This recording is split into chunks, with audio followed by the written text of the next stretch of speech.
Time to bring on our special guest, former announcer for Monday Night Raw, now the lead announcer for Impact Wrestling, also co-host of the Big Ten Show on the Believe Podcast Network, and a Penn State football show as well. Good buddy of mine, Mr. Tom Hannifan. How you doing, my friend? Doing good, man. How are things out in Nebraska? Dude, life is glorious. I appreciate you taking the time to join us. We got all sorts of topics to ask you about, from Impact Wrestling to WWE to WrestleMania to the Big Ten to Penn State. All right, my friend, we're going to start. Hold on, I gotta stop you. Go ahead. We are TNA Wrestling, Ooh. Total Nonstop Action. We rechristened a little over a year ago. I would just appreciate a professional courtesy. I will give you the benefit of the doubt. I'll forgive you because we're friends and I love you. But Total Nonstop Action, TNA Wrestling has never been hotter. Well, you guys are hot. In fact, your world champion was just on WrestleMania. I want to ask you about that in a second. By the way, I accept no responsibility for that. Wikipedia says Impact Wrestling, so I'm blaming Wikipedia. I'm looking at your beautiful face in a wonderful Eagle sweatshirt. You're smiling, and it says Impact Wrestling lead-in commentator TNA. TNA, ladies and gentlemen. TNA. Lead announcer. They got to fix it now. They do. You know you can edit that yourself, right? Like I could say I'm the president of the United States on Wikipedia if I want. Oh, I'm going to put some ridiculous stuff on there. Fantastic. That's just know yours is accessible as well, my friend. All right, let's talk some WrestleMania. What was because Impact or TNA Wrestling and WWE are now partners. All right, so talk to me about WrestleMania. I know you didn't get to see the whole show because you were kind of you were out of Vegas. You told me you took the red eye, but what you've been able to see and put together and gather, what are your thoughts on WrestleMania as a whole? John Cena beating Cody Rhodes and anything else that sticks out to you?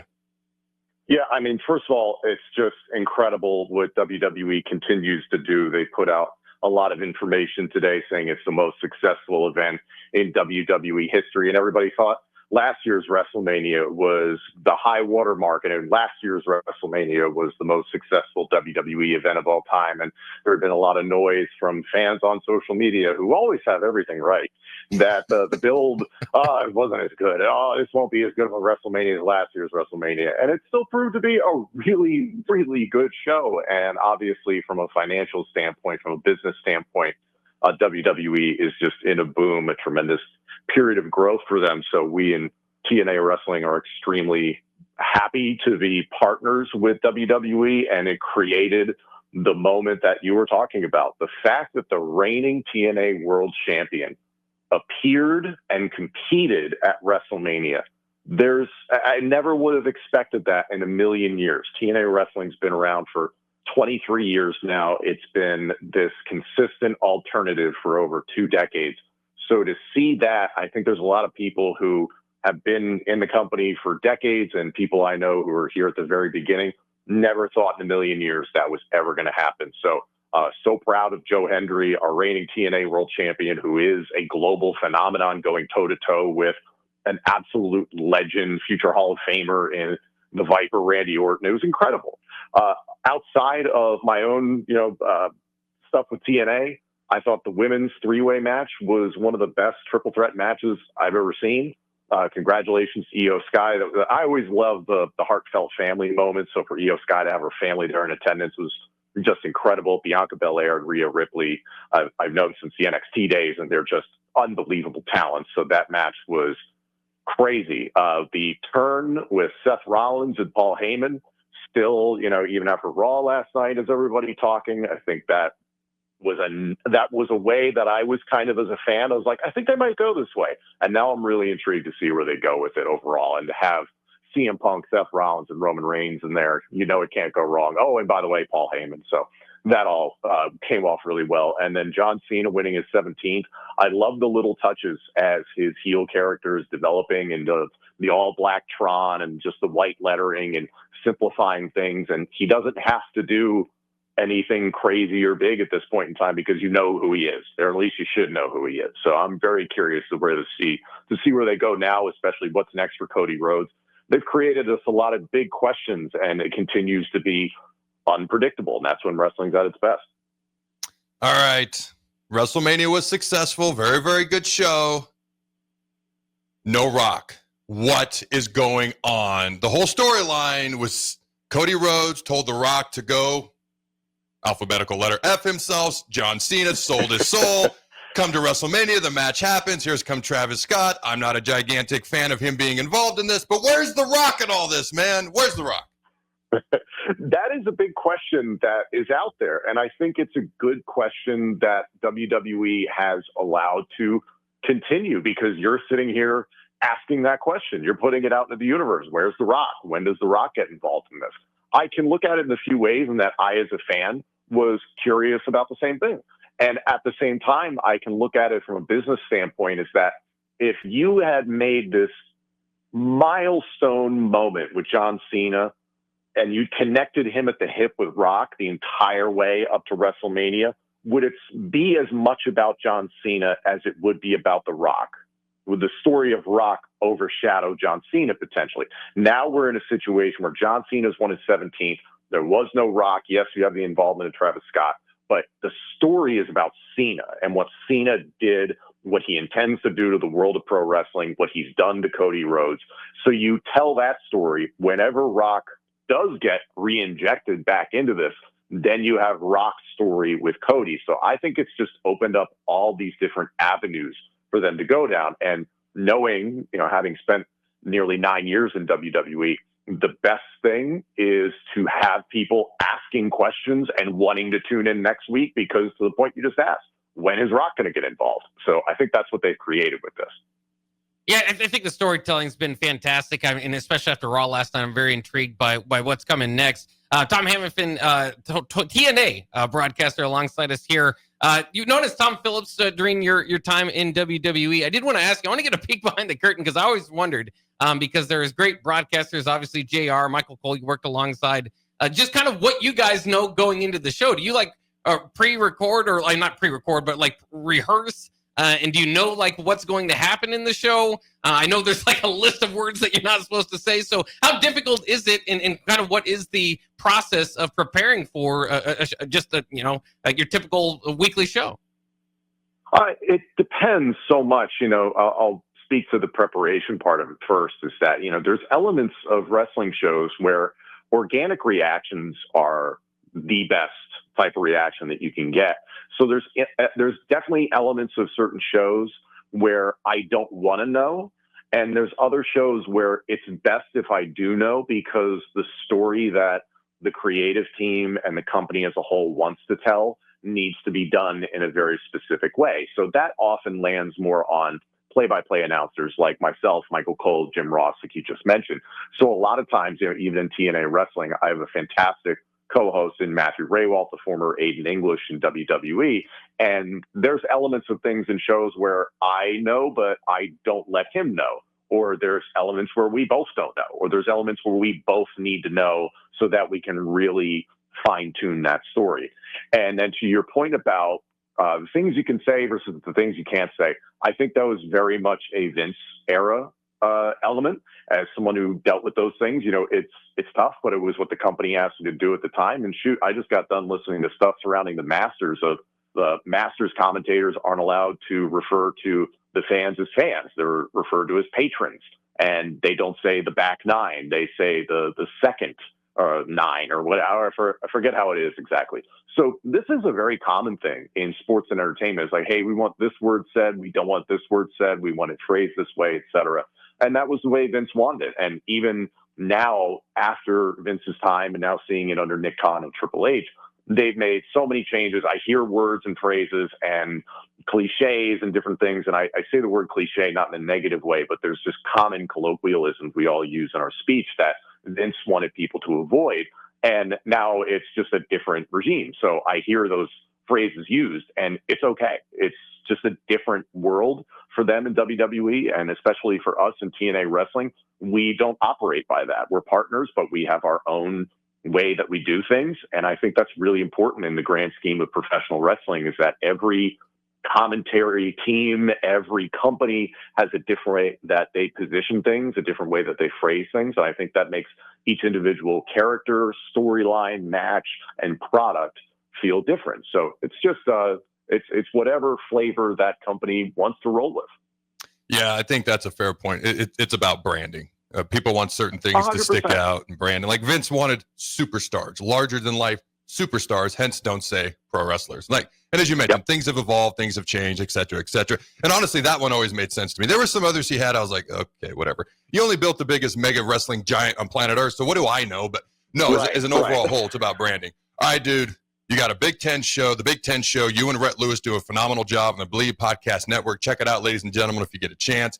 But I got to ask you, okay, Ohio State, Jeremiah Smith, probably the best offensive player in America, or at least going to be one of the top 3 coming back. You got Caleb Downs on defense, probably the best defensive player in America.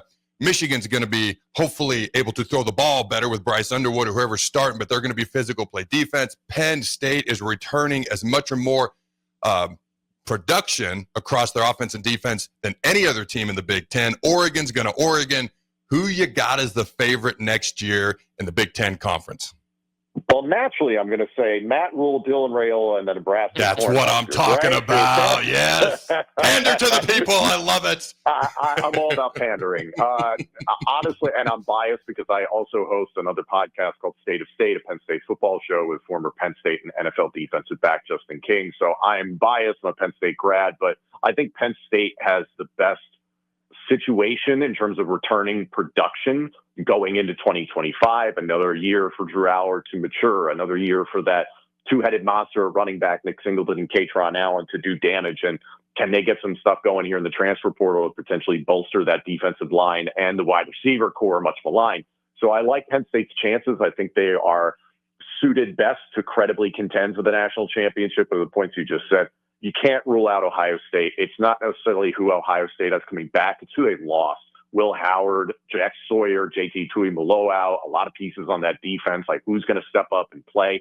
Jim Knowles, defensive coordinator, no longer with Ohio State. Now he's at Penn State. So there's a lot of pieces that Ohio State's going to have to replace, but they just kind of reload, man, as you well know.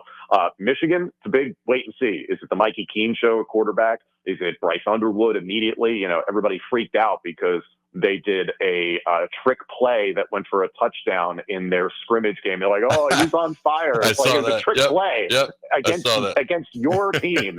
So what are we talking about? So the jury's still out on Michigan, and even Oregon. It's kind of a similar situation to Ohio State with Julian Sain, a quarterback for the Buckeyes potentially.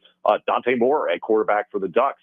You know, not a proven commodity yet. So you just have to see what Dan Lanning and company do out there. But I think Ohio State, Oregon will be right there in the mix. You can't rule out Indiana. I think getting Fernando Mendoza from Cal to potentially upgrade over what Curtis Rourke did last year, and can Curt Cignetti and company prove that last year wasn't a one-hit wonder. And you can't rule out Illinois as well. They were on the cusp of the college football playoff last year. Could they get over the hump? With Brett Bielema and Luke Altmaier at quarterback, another year stronger. So there's going to be a lot of competition, I know, for sure in the Big Ten. And I do honestly hope and expect to see Nebraska sniffing that territory. Do I think they make the playoff? Not necessarily, but I think they could at least make people's lives very difficult there.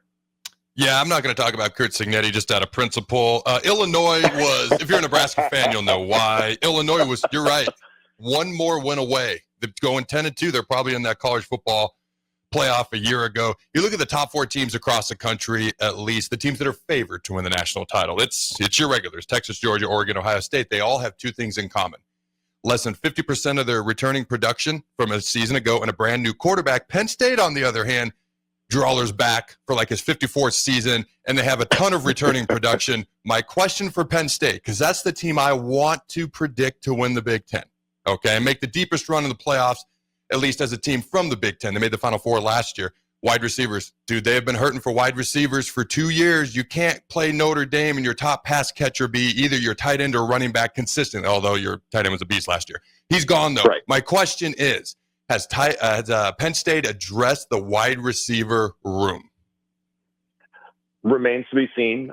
They have addressed it in terms of at least bringing in some transfers in the winter cycle. Former UFC wide receiver Kyron Hudson, former Troy wide receiver Devontae Ross. So you're having to step up from the Sun Belt to the Big Ten. So you got to see what happens with that. There's been some discussions within the past week of Penn State potentially having interest in Syracuse wide receiver Trebor Pena. He visited Happy Valley this past Friday. There's a rumor out there that Penn State has interest in BYU wide receiver Keelan Marion, who can be a pass catcher, a rusher, a kick returner, punt returner, a little bit of everything. He'd be an amazing gadget player in Andy Kotelnicki offense. So you have to see. And then there's the remaining group of people. Keep an eye out for Tyser Denmark. Coming into his second season as a part of the program. Just because he's a freshman, there's still high expectations for him to be more consistent, possibly be that number 3 wide receiver. And then it's kind of a whole group of young guys that Penn State is like, hey, we need to see something. So I wouldn't be shocked if Penn State went and got somebody else in the portal here in the spring cycle, but also they could sit tight with what they have. And I think they really like Hudson and Ross at this point. You have Hudson's size and pass catching ability. He's a very strong, big body guy. And then you've got Devontae Ross, who can also get involved in special teams, a little bit smaller, shiftier, but had some success last year against a Big Ten foe at Iowa, which I know they're excited about. So the short answer, wait and see. I think Luke Reynolds, the tight end, is not exactly going to be Tyler Warren, but he will step up where Warren left off in a way. Khalil Dinkins is more of a blocking tight end, but can get involved there. The truth about Penn State, as it has been for decades, Adam, and you know this, they're going to run the football and they're going to play great defense, and they're going to run the wheels off of Nick Singleton and Katron Allen in 2025. They certainly have the talent. That's why a lot of people are picking them. I just had to ask you, though, because I want to kind of get the feel for how James Franklin is kind of received there in Happy Valley at this point, because top 15 coach, top 15 program. Anytime there's a job opening, he's the guy out there, but has had trouble getting past that, the Ohio State, Michigans of the world historically. And then this season, it feels like, okay, this is where it lines up. So is there more pressure on him this year to succeed? And what is kind of the overall feel for James Franklin now, several years into his tenure at Happy Valley? It depends on who you talk to. Penn State fans are a little entitled at times, and I am one of them, so I understand it. Maybe you guys can relate with Nebraska fans to a degree of expecting the moon on a regular basis. I think there's Penn State fans who can be honest and understand that it's been nearly 40 years since Penn State won a national championship, and to get from where this program was receiving a lot of sanctions and nearly the death penalty following the Jerry Sandusky scandal well over a decade ago, James Franklin had to rebuild this program nearly from its deathbed. And I don't think people really understand that because they don't get to walk through the Lash building in Holuba Hall in Happy Valley and understand really what he had to build in terms of the infrastructure, rebuild the culture, rebuild the image of the school. There's a lot of people at Penn State that think the image has never needed repairing and that the tradition and the pride and the community and the education are just enough to do it. There's been a lot of people that have refused to get with the changing of the times, with NIL and the transfer portal. All of that takes time. So I understand people who are impatient and they're like, well, he's been here now for 11 years. When is he finally going to get over the hump? Well, the amount of progress he had to make to get Penn State to the point that they were in the Final Four last year, that was a gargantuan undertaking. And as you guys all know, and Adam, having played at the highest level in college and in the National Football League, that difference between good and great and elite, they're fractions of a percent. And that's the challenge for James Franklin and this group, is that just because there are a lot of people thinking they can credibly contend for the national title in 2025, you don't know how the ball is going to bounce in January of next year. There's all these little things that have to fall into place. The stars have to align. So I think Penn State is set up as well as almost anybody in the country to make a run at it. But if James Franklin doesn't win the national title this year, I don't think it's going to be a situation where they're calling for some people will call for the buyout. I won't be one of those people. It's like, if we get to the national title, it'd be fantastic. But there's going to be some people who are frustrated, but I don't think this athletic department is going to put them on the hot seat by any means. Yeah, man, never take a good coach for granted. And Penn State is the team that I want to predict when August rolls around to make the deepest run in the playoffs of any Big Ten team, obviously outside of Nebraska. But you guys lived it with Bo Pelini, for crying out loud. Yes. Well, thank you for bringing that up. No, 3 of my favorite coaches across the country, outside of Nebraska, are Sharon Moore, Marcus Freeman, and James Franklin. I just like the way they build their programs, the way they conduct themselves, and the expectations and culture that they've built. Now, Sharon's gone to, spending quite a bit of money, so I don't know, but if it works, hey, I'm all here for it. Hey, Tom, I appreciate your time. Thank you for joining us, my friend. Thank you for having me. Appreciate it, guys.